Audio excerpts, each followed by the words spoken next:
अनवर बात करते हैं ग्रामीण विकास की। आप बात कर रहे हैं उज्ज्वला स्कीम के तहत 8 से 10 करोड़ सिलेंडर गांव में आपने बांटे हैं और 10 से 11 करोड़ सिलेंडर के कनेक्शन लोगों ने अपने आप से लिए हैं।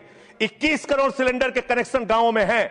मैं आपके माध्यम से इस सरकार से पूछना चाहता हूं, मध्य एशिया के अंदर जो युद्ध चल रहा है इजराइल और अमेरिका और ईरान के बीच में, आप क्यों इजराइल की चमचागिरी में खड़े हो गए, जिसके कारण से हिंदुस्तान को आज गैस का संकट भुगतना पड़ रहा है। पूरा देश लाइन में खड़ा है, गांव लाइन में खड़ा है, शहर लाइन में खड़ा है, एक एक इलाका लाइन में खड़ा है। होटल बंद हो रहे हैं मान्यवर, मोरबी के अंदर गुजरात में टाइल्स की फैक्ट्रियां बंद हो रही है मान्यवर। आपने क्या हालत की है। आप राज्यों के साथ न्याय नहीं करते, आप ग्रामीण व्यवस्था के साथ न्याय नहीं करते। आपने बनारस के अंदर 4200 एकड़ जमीन वहां के किसानों की जबरन कब्जा की। 2013 का जो अधिकरण का नियम है वो नियम आपने लागू नहीं किया। वहां लाठियों से किसानों को पीट के प्रधानमंत्री के संसदीय क्षेत्र में जमीनें कब्जा करने का काम आपने किया। जो पंजाब पूरे देश का पीडीएस सिस्टम चलाता है, 50% भागीदारी पंजाब के किसानों की होती है। आपने पंजाब के रूरल डेवलपमेंट का 8000 करोड़ रुपए मार के बैठे हुए। आप बताइए क्यों आपने पंजाब का हिस्सा नहीं दिया,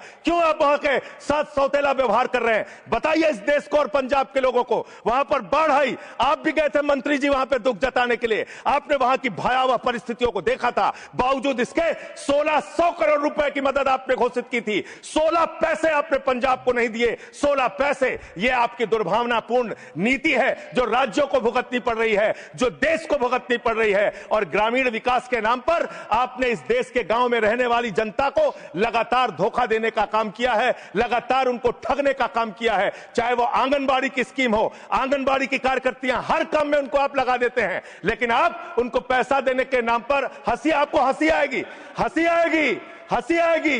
आंगनबाड़ी की योजना गांव में ही चलती है, गांव में ही चलती है, हंसी आएगी आपको। मान्यवर, मैं अंत में एक ही बात कहना चाहता हूं। मंत्री जी ने कहा भागिएगा नहीं, मैं बिल्कुल बैठ के आपकी एक एक बात को सुनूंगा। मंत्री जी, ध्यान से सुनूंगा। जितनी बात मैंने कही है उसका पूरा जवाब दीजिएगा, और अगर आप जवाब नहीं दे पाएंगे तो मुझे भी उस वक्त बोलने का अवसर दीजिएगा। आप ही अकेले बोलने का अधिकार रखते हैं, ऐसा नहीं होना चाहिए। और दूसरी बात मान्यवर, दूसरी बात, इस समय भगौड़ा कौन है, ट्रंप की गुलामी कौन कर रहा है, पूरा देश देख रहा है।